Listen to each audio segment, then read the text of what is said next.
लगातार आपने देखा होगा कि लालू प्रसाद स्वस्थ नज़र आ रहे थे और काफ़ी एक्टिव भी नज़र आ रहे थे, लेकिन ये उनका काल बनता जा रहा है। एक बार फिर से आपको बता दें कि कहीं ना कहीं लालू प्रसाद अपने पुराने जो उनकी गलतियां हैं या फिर कहा जाए जिन आरोपों को लेकर के वो लगातार झेलते रहे हैं, जिसके चलते उन्होंने सक्रिय राजनीति से भी अलग होना पड़ा है, वही कारण एक बार फिर से लालू प्रसाद के सामने आ गया है। पिछले काफ़ी दिनों से आपने देखा होगा कि लालू प्रसाद एक्टिव हो गए थे और उन्होंने तीसरे मोर्चे की कवायद शुरू कर दी थी। इन सब के बीच में एक मामला जो सभी मामलों में बचा हुआ था, कुल 6 मामले थे, माफ़ कीजिएगा कुल 4 मामले थे, जिसमें से एक मामले अभी भी बचे हुए थे जिस पर सुनवाई होनी बाकी थी। 4 मामले में लालू प्रसाद को सज़ा हो गई थी और सीबीआई अदालत में अंतिम जो एक मामला डोरंडा का चल रहा था उस पर मामला अभी भी स्पष्ट नहीं हो पाया था कि उस पर क्या कुछ होगा। सुनवाई पूरी नहीं हुई थी और अब सीबीआई कोर्ट ने अपनी सुनवाई पूरी कर ली है।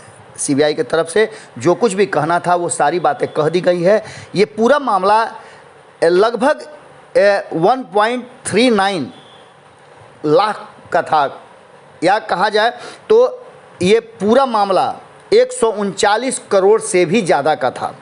इन सारे मामलों को लेकर के जब सुनवाई पूरी हो गई है तो लालू प्रसाद की मुश्किलें बढ़ने लगी है। केस संख्या RC 47/A96 में अब जो बचाव पक्ष है उनकी सुनवाई होनी बाकी है। कहा यह जा रहा है कि शनिवार को ये पूरी हो गई सुनवाई और 9 अगस्त से जो बचाव पक्ष हैं उनकी सुनवाई शुरू होगी। इस बीच में आपको बता दें कि राजनीतिक कारण भी बताए जा रहे हैं।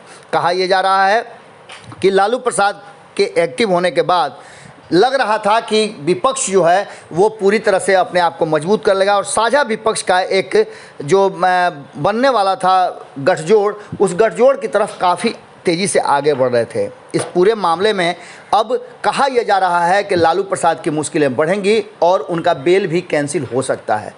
आने वाले समय में लालू प्रसाद के पटना आने की तैयारी हो रही थी, उनके लिए अलग से कमरा बनाया जा रहा था। इन सब के बीच में आपने देखा कि किस तरह से कल ही जो मंडल कमीशन को लेकर के धरना प्रदर्शन आरजेडी के तरफ से हुआ, उसमें लालू परिवार से कोई भी शामिल नहीं हुआ।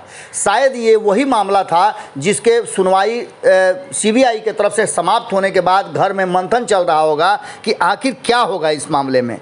सीबीआई ने अपनी बहस पूरी कर ली है और अब ये मामला कहा जा रहा है इसमें लगभग 100 से ज़्यादा लोगों को लोग आरोपी बनाए गए थे।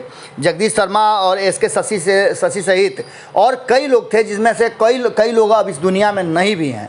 लालू प्रसाद की मुश्किलें तब और ज़्यादा बढ़ने वाली है जब सुनवाई पूरी होकर के न्यायालय अपना निर्देश जारी करेगा, आदेश जारी करेगा। उसके बाद से क्या कुछ होता है, क्या लालू प्रसाद इतने स्वच्छंद होकर के घूम पाएंगे, राजनीतिक जो चीज़ें हैं, राजनीतिक मेल मिलाप का जो वो नया सिलसिला शुरू किए हैं वो कर पाएंगे या फिर उन्हें जेल जाना पड़ेगा। उम्र के इस पड़ाव में लालू प्रसाद ने एक बार फिर से प्रयास किया था विपक्ष को एकजुट करने का, क्या इस पर विराम लग जाएगा?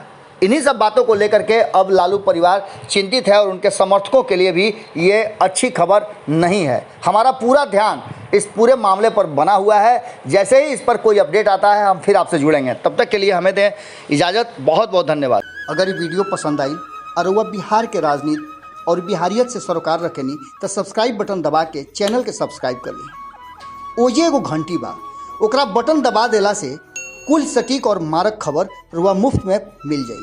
अगर रुआ पत्रकारिता के हमनी के नया प्रयोग में सहयोग कर चाहतानी तो ज्वाइन बटन दबा दी। पेटीएम नंबर नोट कर ली 9386816700। धन्यवाद।